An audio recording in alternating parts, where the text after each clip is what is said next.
15. 하나님의 진노. 진노는 사전에 깊고 강렬한 화와 분노라고 정의되어 있다. 화는 상처 혹은 모욕감으로 인해 원망 섞인 불쾌감과 강한 적대감이 부추겨지는 것이라고 되어 있으며, 분노는 불의와 비열함으로 인해 야기되는 의로운 화라고 정의되어 있다. 이것이 바로 진노다. 그리고 성경은 진노가 하나님의 속성 가운데 하나라고 말한다. 현대의 교회는 이 주제를 가볍게 다루는 습관이 있다. 아직도 하나님의 진노를 믿는 사람들은 그것에 대해 거의 말하지 않는다. 아마도 그들은 하나님의 진노에 대해 많이 생각하지 않을 것이다. 부끄러운 줄도 모르고 탐욕과 교만과 성과 방자함의 신에 자신의 정조를 팔아버린 시대에게 교회는 하나님의 인자하심에 대해서는 중얼거리지만 하나님의 심판에 대해서는 사실상 전혀 말하지 않는다. 지난 한 해 동안 당신은 얼마나 자주 하나님의 진노에 대한 설교를 들었는가? 라디오에서나 텔레비전에서 아니면 일간 신문이나 잡지에 나오는 반단짜리 짧은 설교에서 그리스도인이 이 주제에 대해 직접적으로 말한 지가 얼마나 되었을까? 그리고 만일 누군가가 하나님의 진노에 대해 말했다면 얼마나 오랜 시간이 지난 후에야 하나님의 진노에 대해 다시 말하거나 쓰게 될까? 사실상 하나님의 진노라는 주제는 현대사회에서 금기가 되었으며 그리스도인들은 대체로 그 금기를 받아들여 결코 그 문제를 제기하지 않는 습관이 들어버렸다. 그렇다면 우리는 정말 그래야 하는지 물어보는 것이 마땅하다. 성경이 전혀 다르게 말하기 때문이다. 우리는 하나님의 심판에 대한 말이 아주 인기 있던 적이 있었으리라고는 생각할 수 없다. 하지만 성경 저자들은 끊임없이 하나님의 심판에 대해 말한다. 성경에서 가장 놀라운 점 가운데 하나는 신약이나 구약이 하나님의 진노의 실상과 그 두려움에 대해 아주 강력하게 강조한다는 사실이다. 성구사전을 연구해보라. 성경에는 하나님의 사랑과 애정에 대한 언급보다 하나님의 화, 경노, 진노에 대한 언급이 더 많이 나와 있다. 핑크. 성경은 하나님이 자신을 믿는 사람들에게 선하신 것과 마찬가지로 자신을 믿지 않는 사람들에게는 무서운 분이시라는 점을 상세히 논한다. 여호와는 질투하시며 보복하시는 하나님이시니라. 여호와는 보복하시며 진노하시되 자기를 거스르는 자에게 여호와는 보복하시며 자기를 대적하는 자에게 진노를 품으시며 여호와는 노하기를 더디하시며 권능이 크시며 벌받을 자를 결코 내버려 두지 아니하시느니라. 누가 능히 그의 분노 앞에 서며 누가 능히 그의 진노를 감당하랴. 그 진노가 불처럼 쏟아지니 그로 말미암아 바위들이 깨지는도다. 여호와는 선하시며 환난 날에 산성이시라. 그는 자기에게 피하는 자들을 아시느니라. 그가 자기 대적들을 흑암으로 쫓아내시리라.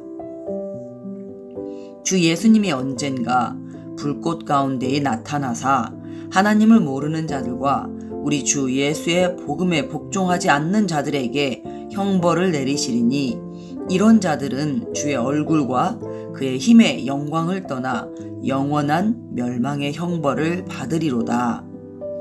그날에 그가 강림하사 그의 성도들에게 영광을 받으시고 라는 바울의 기대는 나훔이 강조한 바가 구약 특유의 것만이 아니라는 사실을 충분히 상기시켜준다. 사실상 신약 전체에 걸쳐서 나오는 하나님의 진노, 그 진노라는 말은 하나님이 자신에게 반항한 사람들에게 어떤 수단으로건 응보적 행위로 대응하시는 것을 나타내는 전문 용어다. 또한 성경은 하나님의 진노에 대해 앞에서 인용한 것과 같은 일반적인 진술로만 우리에게 알려주는 것이 아니다. 지난 장에서 보았듯이 성경 역사는 하나님의 인자하심 뿐 아니라 하나님의 준엄하심도 큰 소리로 선포한다. 철로 역정을 지옥에 이르는 길에 대한 책이라고 부를 수 있는 것과 같이 성경을 하나님의 진노의 책이라고 부를 수 있다.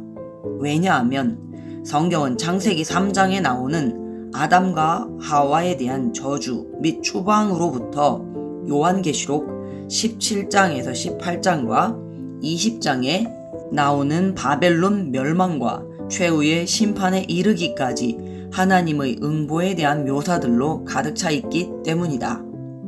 분명 하나님의 진노라는 주제는 성경 저자들이 어떠한 저지도 받지 않고 마음껏 다루는 주제다. 그렇다면 왜 우리가 하나님의 진노에 대해 말하는 것을 억제해야 하는가? 성경이 하나님의 진노에 대해 목소리를 내고 있는데 왜 우리가 침묵해야 한다고 생각하는가? 그 주제가 화제에 오를 때 우리를 거북하고 당황스럽게 만드는 것, 하나님의 진노에 대해 질문을 받았을 때 어조를 낮추고 보호막을 치도록 촉구하는 것은 무엇인가? 우리가 주저하고 어려움을 느끼는 감정 기저에 놓인 원인은 무엇인가? 우리는 지금 성경적 신앙의 어떤 부분이든 심각하게 받아들일 준비가 되어 있지 않기 때문에 하나님의 진노라는 개념을 거부하는 그런 사람들에 대해 생각하는 것이 아니다. 그보다 우리는 스스로 내부자라고 여기는 많은 사람, 하나님의 사랑과 긍휼, 주 예수 그리스도의 구속 사역에 대해서는 확고한 믿음을 가지고 있으며 다른 문제들에서는 성경을 확고하게 따르면서도 이 점에서는 그런 확고한 자세로 답하기를 망설이는 사람들에 대해 생각하고 있다. 여기서 정말로 문제가 되는 것은 무엇인가? 하나님의 진노는 어떠한 것인가? 우리가 달갑지 않게 느끼는 근본 원인은 진노라는 개념이 하나님께 합당하지 않다는 불안한 의심 때문인 듯하다. 예를 들어 어떤 사람들에게 진노란 자제심의 상실, 전체적으로는 아니라 해도 부분적으로 불합리한 경노의 폭발을 연상시킨다. 또 어떤 사람들에게는 의식적인 무력감, 상처받은 자존심, 혹은 단순히 못된 성질로 인한 경노를 연상시킨다. 분명 이러한 속성을 하나님께 돌리는 것은 잘못이 아닐까 하고 사람들은 말한다. 그렇다면 실로 그렇게 하는 것은 잘못일 것이다. 하지만 성경에서 말하는 하나님의 진노는 그런 속성이 아니다. 이 점에서 성경의 신인 동형론적 언어, 즉 하나님의 속성과 감정을 통상적으로 사용되는 인간의 용어로 묘사하는 성경의 습성으로 인한 오해가 있는 듯하다. 이러한 습성의 기초는 하나님이 자신의 형상으로 인간을 만드셨으므로 인간의 개성과 성품은 하나님의 존재와 닮았다는 사실이다. 하지만 성경이 하나님을 신인 동형론적으로 말할 때 그것은 죄로 물든 우리 피조물의 개인적 특성의 한계와 불완전함이 거룩하신 창조주 하나님의 특성에도 해당된다는 것을 의미하지는 않는다. 오히려 성경은 그렇지 않다는 것을 당연하게 여긴다. 그러므로 성경에 나오는 하나님의 사랑은 인간의 사랑이 너무나 자주 어리석고 충동적이고 부도덕한 행동으로 이끌듯이 우리를 이끌지 않는다. 또한 마찬가지로 성경에서의 하나님의 진노는 인간의 분노가 종종 그런 것처럼 변덕스럽고 제멋대로이고 성마르고 도덕적으로 비열한 것이 결코 아니다. 하나님의 진노는 그보다는 객관적인 도덕적 악에 대한 올바르고도 필요한 반응이다. 하나님은 분노가 필요한 곳에서만 분노하신다. 인간들에게 아마도 아주 드물게 발견되는 듯 하지만 의로운 분노라는 것이 있다. 하지만 하나님의 분노는 모두 의로운 것이다. 선을 즐기는 것과 마찬가지로 악도 똑같이 즐긴다면 그 하나님이 선한 하나님이 될 수 있겠는가? 자신이 만드신 세상 안에 있는 악의 거부 반응을 보이지 않는 하나님이 도덕적으로 완전할 수 있을까? 분명 그렇지 않다. 성경에서 하나님의 진노에 대해 말할 때 염두에 두는 것은 바로 악에 대한 이러한 거부 반응이다. 그 거부 반응은 도덕적 완전함을 이루는 필수적인 부분이다. 또 어떤 사람들에게는 하나님의 진노라는 개념이 잔인함을 연상시킨다. 그들은 조나단 에드워즈의 진노하시는 하나님의 손 안에 있는 죄인들이라는 유명한 설교를 생각할지도 모른다. 하나님은 이 설교를 사용하셔서 1741년에 뉴 잉글랜드에 있는 앤필드시를 각성시키셨다. 이 설교에서 에드워즈는 자연인들은 지옥의 구덩이 위에 있는 하나님의 손 안에 있다는 주제에 대해 상술하면서 아주 생생한 풀무의 비유를 사용해서 회중이 그들이 처한 위치에 대해 공포를 느끼고 그럼으로써 다음과 같은 결론이 더 효과적인 것이 되도록 했다. 그러므로 그리스도 밖에 있는 사람들은 이제 모두 깨어 일어나 다가오는 진노에서 피해야 한다. 누구든지 그 설교를 읽어본 사람이라면 위대한 침례교 신학자인 스트롱의 논평, 곧 에드워즈의 말이 날카로운 것이긴 하지만 비유적 표현에 지나지 않았다고 강조한 것이 옳았음을 알 수 있을 것이다.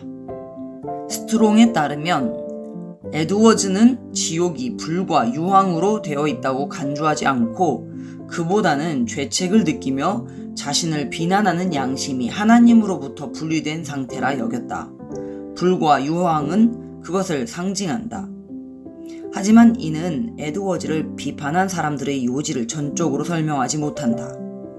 그들의 요지는 이 같은 언어를 사용해서 묘사해야만 하는 그러한 벌을 가하는 하나님이라면 그분은 분명 흉포하고 잔인한 야수임이 틀림없다는 것이다. 당연히 그렇게 되는 것인가? 성경에 나오는 두 가지 사항을 보면 그렇지 않음을 알 수 있다. 먼저 성경에서 하나님의 진노는 언제나 사법적인 것이다. 즉, 그것은 정의를 시행하는 재판관이신 하나님의 진노다. 잔인함은 언제나 부도덕하다. 하지만 성경이 그리고 그 점에 관해서 에드워즈의 설교가 전하는 바는 하나님의 진노를 경험하는 사람들이 겪는 고통에서 발견하게 되는 명백한 전제는 각자가 자신이 받아 마땅한 것을 받는다는 것이다. 바울은 시편 62편 12절과 잠언 24장 12절을 되풀이하면서 하나님의 진노의 날은 또한 하나님께서 각 사람에게 그 행한 대로 보응하실 하나님의 의로우신 심판이 나타나는 그날이라고 말한다. 사실상 신약의 어떤 인물보다도 이 주제에 대해 더 많은 말씀을 하셨던 예수님은 응보가 개개인의 공과에 비례할 것이라는 점을 강조하셨다. 주인의 뜻을 알고도 준비하지 아니하고 그 뜻대로 행하지 아니한 종은 많이 맞을 것이요 알지 못하고 맞을 일을 행한 종은 적게 맞으리라. 무릇 많이 받은 자에게는 많이 요구할 것이요 많이 맡은 자에게는 많이 달라 할 것이니라. 누가복음 12장 47절 48절 말씀. 에드워즈는 이미 언급한 설교에서 하나님은 엄격한 정의가 요구하는 것 이상으로 고통당하지 않도록 조처하신다고 말한다. 하지만 바로 이 엄격한 정의가 요구하는 것이야말로 불신앙 가운데 죽은 사람들에게는 매우 비통한 것이 될 것이라고 에드워즈는 주장한다. 창조주에 대한 불순종이 정말로 크고도 비통한 벌을 받아 마땅한 것이 될 수 있는가에 대해 질문한다고 하자. 한 번이라도 죄책감으로 괴로워해 본 적이 있는 사람이라면 누구나 아무런 의심도 없이 그렇다고 대답할 것이다. 또한 안셀무스가 말했듯이 죄가 얼마나 무거운 것인지 고찰할 만큼 아직 그 양심으로 자각하지 않은 사람은 어떤 의견이라도 말할 자격이 없을 것이다. 둘째로, 성경에서 하나님의 진노는 사람들이 스스로 선택하는 것이다. 지옥은 하나님이 부과하시는 것이기 이전에 하나님이 어떤 사람을 그분에게로 이끄시기 위해 그 사람의 마음속에 빛을 비추실 때 그가 그 빛으로부터 물러남으로써 스스로 선택하는 상태다. 예수를 믿지 아니하는 자는 하나님의 독생자의 이름을 믿지 아니하므로 벌써 심판을 받은 것이니라 고 쓸 때 요한은 계속해서 자신의 말을 다음과 같이 설명한다. 그 정죄는 이것이니 곧 빛이 세상에 왔으되 사람들이 자기 행위가 악함으로 빛보다 어둠을 더 사랑한 것이니라. 이 말 그대로다. 곧 잃어버린 자들에게 주어지는 결정적인 심판의 행위는 그들이 예수 그리스도 안에서 그리고 예수 그리스도를 통해 그들에게 오는 빛을 거부함으로써 스스로에게 내리는 심판이다.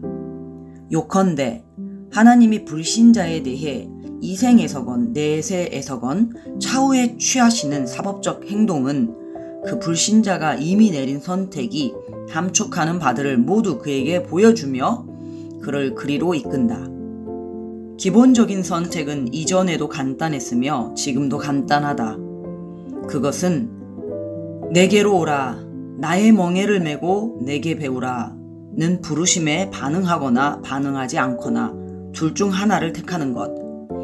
예수님의 책망을 받지 않으려고 생명을 양도하라는 예수님의 요구에 저항함으로 자신의 생명을 구원하든가 자기를 부인하고 자기 십자가를 지며 제자가 되고 예수님께 자신의 삶을 온전히 내어드림으로써 그 생명을 잃어버리든가 둘 중 하나를 택하는 것이다.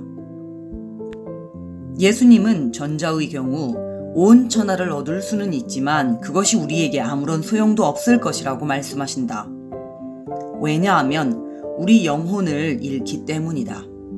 후자의 경우 우리는 예수님을 위해 생명을 이룸으로써 그 생명을 찾을 것이다.